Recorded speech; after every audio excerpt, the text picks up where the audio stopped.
Bonjour. Pour répondre à la question de Marie concernant, excusez, j'ai vraiment pas dormi de la nuit.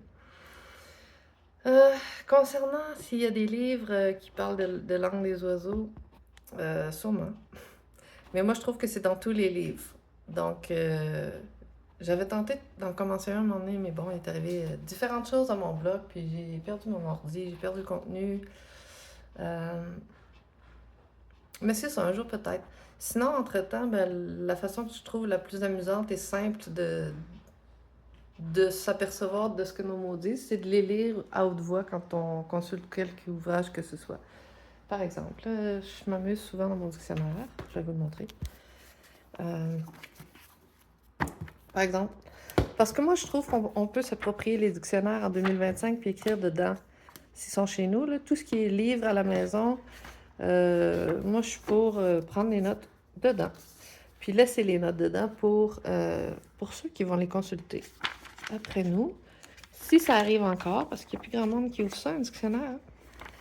Fait qu'on prend notre mot, puis on le décortique en le prononçant. On fait ah, tiens, notre mot, si on le dit, si on le prononce, il semble, il semble que j'entends une phrase dans ce mot-là. Fait que là, ben, on s'amuse avec ça, puis on s'aperçoit que, par exemple, un nom de produit ou un nom de toponyme, on s'aperçoit que finalement, c'est peut-être ça l'intention derrière le mot. À l'origine, finalement, on dit, mon Dieu, il y a tout un monde dont personne ne m'avait parlé. Puis c'est là que c'est là qu'on comprend pourquoi il y en a qui se battent depuis le début de la recolonisation du Québec, de l'Amérique, là, des années Benjamin Franklin. C'est pour ça qu'il y en a qui se battent pour qu'on la préserve, notre loi 101, parce qu'on le sait que euh, phonétiquement, à l'oral, c'est une langue, c'est pas la langue source, mais elle est très proche. Elle est très proche de la langue source. Elle est proche du point zéro. Puis, zéro, je dis ça parce que c'est des concepts qui ont rapport avec l'eau. Puis, avec les chiffres en même temps, le point zéro. En espagnol, on dit zéro. Bon. Fait que, mais c'est pour dire aussi que tout ce qui est. T'as le niveau de l'eau, puis tout ce qui dépasse du niveau de l'eau, ça a été nommé dans la langue 101. T'as un zéro, puis t'as un de chaque côté, le zéro. Du zéro pour loi 101. Puis ça veut dire visuellement, qu'il faut le regarder visuellement, pas juste écouter notre logique cartésienne habituelle. On regarde on dit loi 101, tiens, visuellement, LOI 101, visuellement, les deux se ressemblent beaucoup. C'est intéressant, puis dire, ah, ok, qu'est-ce qui reste si j'enlève les deux 1 qui sont de chaque côté du zéro, il reste zéro, le point zéro. Le point zéro, ça a un lien aussi avec la religion zoroastrianisme. En fait, c'est du français, c'est le zéroastre. Donc, dans le fond, là, c'est que le niveau de l'eau, c'est le point zéro. Tout ce qui dépasse du niveau de l'eau, ben là, ça commence à 101. Hein? Puis, ça a été nommé dans notre langue, mais en phonétique. Puis, c'est encore le cas aujourd'hui.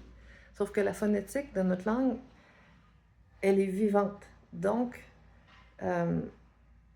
actuellement, on parle franglais. Hein? Ben, en tout cas, on a notre franglais à nous au Québec, comme au Nouveau-Brunswick, ils ont leur chiac, comme en France, ils ont leur franglais à eux.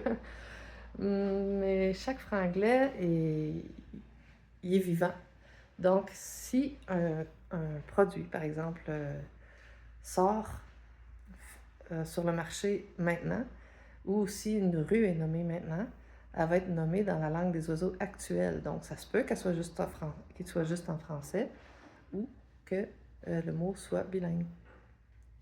Mais comme historiquement, toutes les langues sont connectées, des fois on trouve des traces de des langues, comme exemple, on s'aperçoit qu'il y en a des mots qui sonnent un petit peu allemand, des mots qui sonnent un petit peu.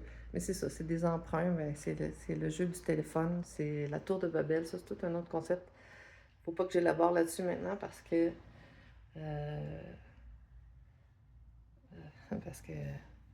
il est 11h, puis à 11h à soir, on va être encore là. Ça serait le fun, par exemple.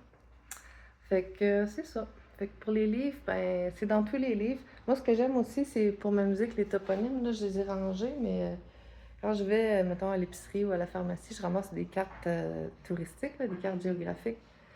Euh, Puis je m'aperçois que ben là, j'observe la phonétique, puis j'observe la toponymie, puis là, je m'aperçois que les toponymes décrivent le territoire avant d'être vraiment des noms de personnages. C'est un prétexte, les noms de personnages. C'est ce que je pense. Merci. J'espère que ça va être une belle exploration pour ceux qui s'intéressent à la langue des oiseaux. Bonne journée, je vais aller me coucher bientôt, je crois.